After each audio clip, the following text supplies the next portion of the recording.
பதிப்பகத்தினுடைய உரிமையாளர் அன்பு தோழர் அறிவுரின் அவர்களுடைய நினைவேந்த நிகழ்வில் மக்கள் தமிழர் கட்சியின் சார்பில் பங்கெடுத்து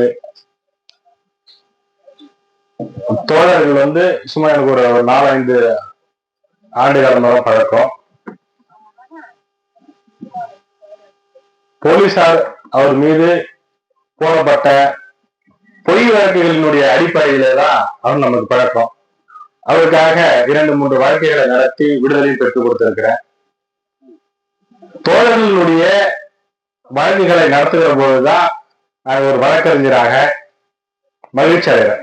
இதுக்குதான் படிச்சிருக்கிறோம் ரொம்ப மகிழ்ச்சி அடைகிற காரணமும் உண்டு. அது மட்டுமல்ல, ஒரு கட்டத்துக்கு மேல அண்ணாமலை காவல் நிலையத்துல இவர் மீது வழக்கறிஞர் போடக்கூடாதுதான். அந்த அளவுக்கு அவர் ரொம்ப உடல்நல தோல்வி ஏற்பட்டாலும் கூட எஸ்பி ஆபீஸ்ல இருந்து தொடர்ச்சி அவர் மீது ஏதாவது வழக்குகளை போட்டு காவல் நிலையம் இல்ல நீதிமன்றத்துக்கு வர வச்சுக்கிட்டே இருக்கணும்னு உத்தரவுகளை தொடர்ச்சியா இந்த அரசு செய்து கொண்டே இருக்குது.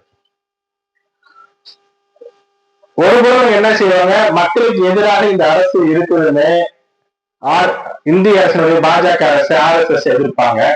அதே நேரத்துல இந்த மக்களுக்கு ஆதரவாக இருக்கக்கூடிய போராளிகள் மீது பொய் வழக்குகளை போட்டு தடுக்கக்கூடிய ஒரு மோசமான போக்கை இங்க இருக்கக்கூடிய தமிழக அரசு செஞ்சுக்கிட்டு தான் இருக்கு.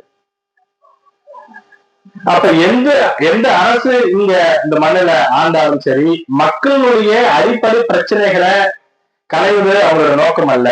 எந்த கிளர்ச்சியும் எழுந்திடக்கூடாது என்பதை மட்டும் சரியான ஒரு புள்ளியில இந்த அரசு இயங்கிட்டு இருக்கு. தொடர்ச்சியா தோழர் மீது என்ன வழக்கு போடுவாங்கன்னா, புத்தகம் எழுதி வெளியிட்டாருன்னா வழக்குகள். இவர் மீது இருக்கக்கூடிய பெரும்பான்மையான வழக்குகள் புத்தகம் எழுதி வெளியிட்டார்.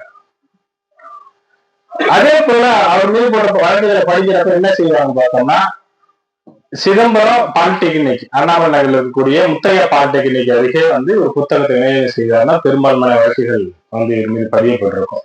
எனக்கு ஒரு ஆச்சரியம் இருந்துகிட்டே இருக்கும். அது மேம்பாலம் இருக்குது. மேம்பாலத்துக்கு ஒரு ஒழுக்குப்புறத்தில் இருக்கக்கூடிய இந்த பாலிடெக்னிக்ல ஏன் இவர் போட்டு ஒழுக்குப்புறமா இருக்கக்கூடிய இடத்துல ஏன் புத்தகத்தை வெளியிட்டு செய்யறாருன்னு ஏன் போலீசார் வழக்கு பதிவு செய்யறாங்கன்னு நீண்ட காலமா எனக்கு ஒரு சந்தேகம் இருந்துகிட்டே இருக்கு.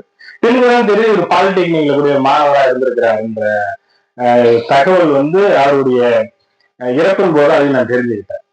இப்ப என்னன்னா, தொடர்ச்சியா புத்தகம் எழுதுறாரு. இந்த அவரால் முடிஞ்ச வேலையா தொடர்ச்சியா செஞ்சுக்கிட்டே இருக்கிறாரு. இறக்கும் தருவாய் கூட செஞ்சுக்கிட்டே இருந்தாரு. தொடர் என் மேல பொய் வழக்கு போலீசார் போட்டாங்கன்னு ஒரு போது அவர் சொன்னதே இல்லை. என்கிட்ட கேஸ் போட்டாங்க, போனா வந்தேன் அப்படிதான் சொல்லுவாரு ஒழிஞ்சு ஒருபோது என் மீது பொய்யான வழக்குகளை பதிவு செஞ்சுட்டாங்க ஒருமுறை கூட ஒரு சோர்ந்து என்னிடம் பேசியதே கிடையாது. கடைசி வரை அவர் இந்த மக்களுக்காகவே போராடிய ஒரு அற்புதமான தோழர். அவருடைய இழப்பு என்பது இந்த அமைப்புக்கு மட்டுமல்ல, இந்த பகுதி மக்களுக்கு மட்டுமல்ல, தமிழ் சமூகத்துக்குமான இழப்பு.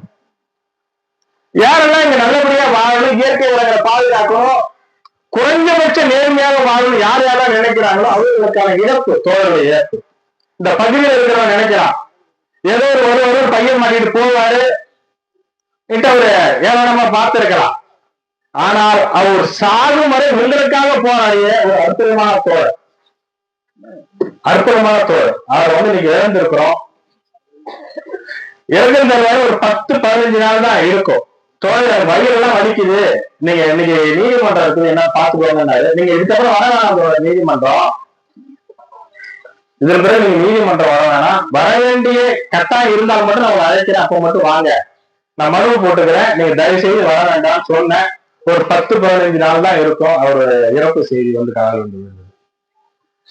இன்னைக்கு இருக்கக்கூடிய அமைப்புகள் தயவு இருக்கக்கூடிய புதிய இளைஞர்களை அமைப்புகள் ஈர்க்க முடியல. இன்னைக்கு இருக்கக்கூடிய அரசியல் சூழல் புதிய இளைஞர்களை இங்க இருக்கக்கூடிய கருத்துக்களை சொல்லி ஈர்க்க முடியல. அந்த நிலை இன்னும் இருந்துதான் இருக்குது.